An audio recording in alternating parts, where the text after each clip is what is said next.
Welcome back to That Dad Guy. It is January the 28th, 2023, which means it's International Lego Day. So there may be another video later on about Lego. I'm just trying to work on the logistics of seeing how I can get it done. But first, we got to do That Dad Guy Answers. We are week 51. Next week, we are going to be, well, we're going to continue doing it this way, but we're going to add something new. If you saw the comments from last week's episode, Lila from the United States put a very great suggestion in there. She says, what if I asked you a question and you responded by sending me your answer on a postcard?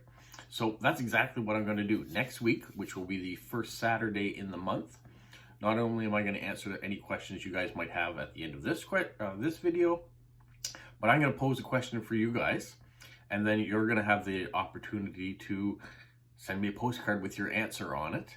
And what we'll do is we'll just put a note at the top of your postcard, put question 1, or have a 1 and circle it, so I know that this postcard goes with this question's response. And we're going to take a month to do it, so that'll give time for postcards to come in. I'm going to get a new binder, and then all the answers to those questions will go in that new binder. So I think that'll be fun. It'll be a way for you guys to participate a little bit more, not just ask me questions, but for me to get to know you guys a little bit better by your responses to that question. So I've got one more week to think of a question, and then next week on week 52, I will answer your questions you have on this one. I keep giving you that, let you know, keep asking me those questions, and then I will pose the question. And then the first Saturday in March, I will read all the postcards, show you the postcards that were sent in, read all the answers to the questions, and yeah, we'll have a way of getting this community to know each other a little bit better. I think, thanks Lila, it's such a fantastic idea. When I read it, I said, yep, that's definitely what we're going to do. You know how I like to get you guys to participate more, whether it was Mailboxes of the World video that I got you guys to send me pictures in on, or post offices of the world, and I just send me pictures in on that. So I like to get you guys to participate, and for me to get a chance to get to know you guys a bit better too. So that's what we're going to do. So stay tuned for next Saturday's new kind of format we're going to do. All right, let's get to this week's questions and answer those for you. The first one actually is not a question on the last video I did. David, who is I think in the United States, has been going through some of my older videos and leaving me questions, and he left a question on That Dad Guy Answers Part 1. So he's gone way back in time, and I figured rather than just responding to that question as I would now normally to any outdated videos, or not outdated, but older videos that I had, I'd save this one and answer this one for him here. So his question on Part 1 that he put this week was, have you ever cut a postcard from a cereal box? So no, I haven't. I have received a advertising postcard that was cut off of a food box before. Only had that happen once.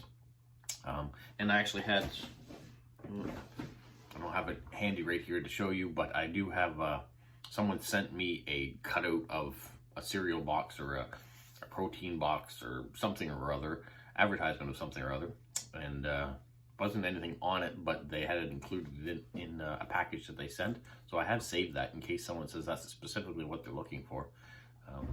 But I haven't yet cut out and created my own postcard out of a cereal box yet. So that hopefully answers that question for you. And I am just going to tell him it was a good question and answered on That Dad Guy Answers Part 51. All right, so now what I need to do, when you're getting the play-by-play as I'm doing it live for you here, I need to bring up this week's questions on the video. So how I do that is I have my YouTube page in the background here. As you'll notice that I'm looking away from the camera. I don't mean to be rude and not look at you while we're doing it, but I wanted to bring up what I have here. Okay, so this week, my first question, let's see.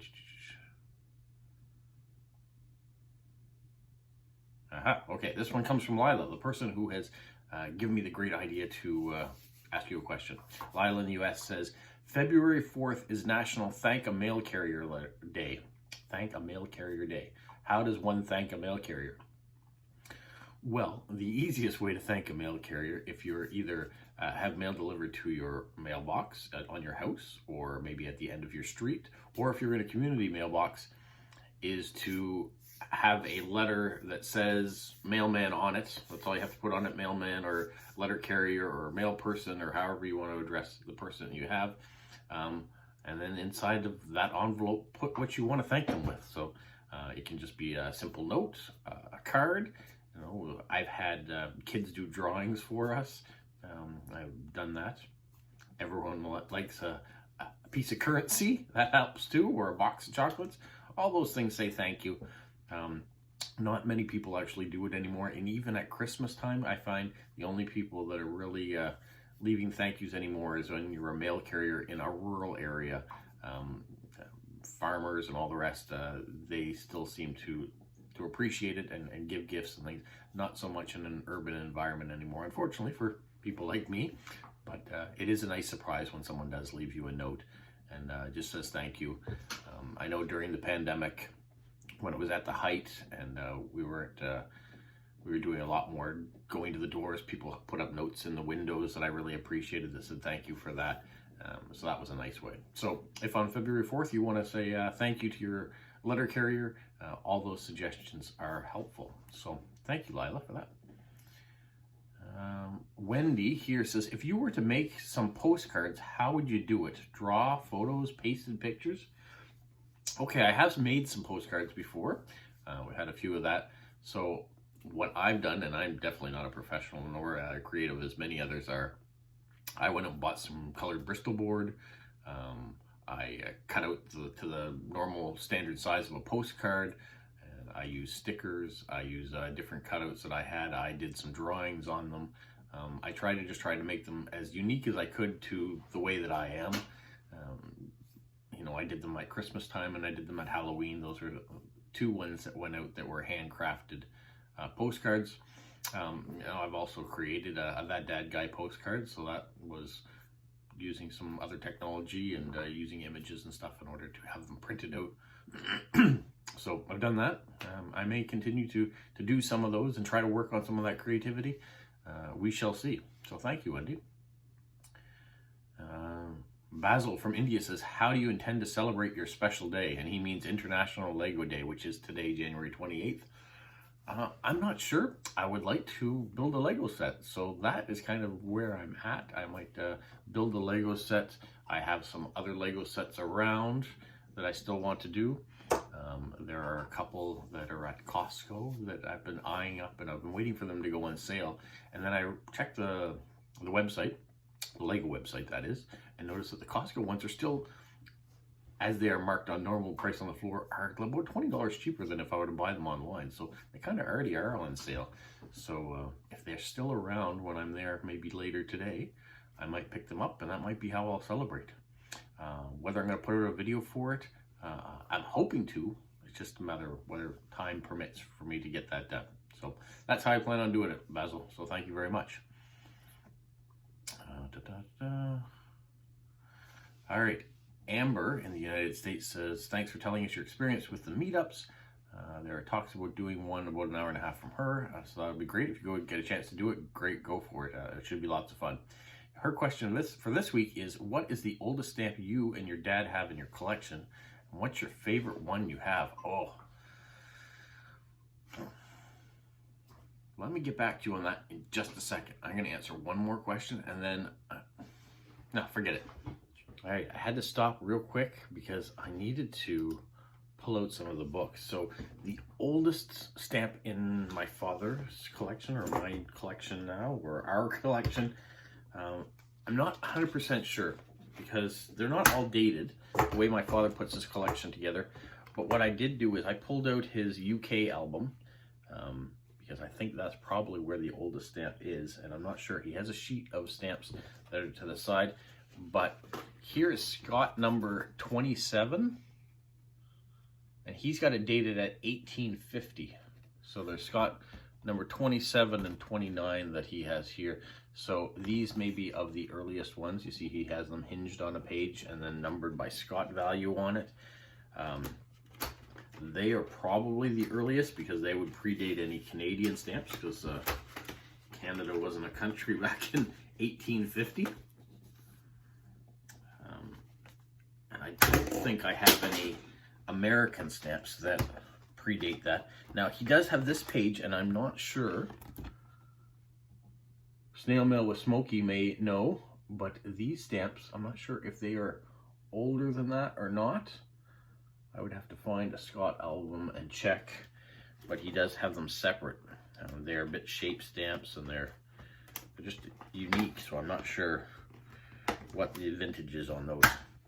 All right, so let me put that aside as far as oldest. I could have looked at the US stamps too. There may be some, let me check. Yeah, I checked his US stamps, and the earliest he has for that are 1861. So there, you're getting a sneak preview because some of these stamps I will show in the future. But that looks to be like his oldest American stamp. And you said favorite stamps. Well, my favorite stamps are actually from the 1860s, so also predating Canadian Confederation, but they're New Brunswick stamps. So the province that I live in, they had their own stamps before we were a country. And so these are the oldest stamps that I have that are New Brunswick stamps. And these are the only New Brunswick stamps that were ever issued. So he has almost all of them. He's missing one of that set. And so that was from 1860 to 1863. So, man, I think that was a really good question. It really got me out to look in the binders and see what was out there. I mean, there's lots of beautiful stamps, different shapes, different colors, different images. I tend to like older stamps just because they're rarer, harder to find. So, thank you so much for those questions, Amber. And it really got me to think, and got me pull out some stamp albums. So I'm happy to share them. Thanks a lot. All right, the last question I have is,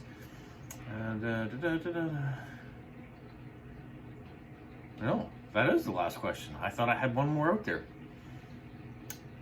So that's it. That's all I've got for this week. Make sure you leave your questions for next week, and then stay tuned. Next week, I've got a question for you. And I'm hoping you guys are going to participate. Just means I'll give you more details next week, but stay tuned. Week 52 is coming up, and I hope to have tons of questions to answer to make it a great video. And I'm going to pose that question to you guys, and hopefully you guys will participate, and we'll have lots of cards to read on the first of each month. And each month on that first Saturday, I will ask you a new question, and we'll let it go for that. I think a month is enough time to get mail from pretty much anywhere. And if a straggler comes in, that's all right. I'll be able to identify it by you having one on the card that matches up with the one of the question. Or if it happens to be week 2, then you have a 2 on the card. And that's how we'll keep track of them.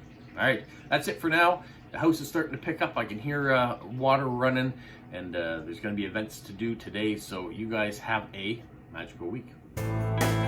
What, Polo? You say like, subscribe, share, and tell all your friends. Who's a good boy? Who's a good boy?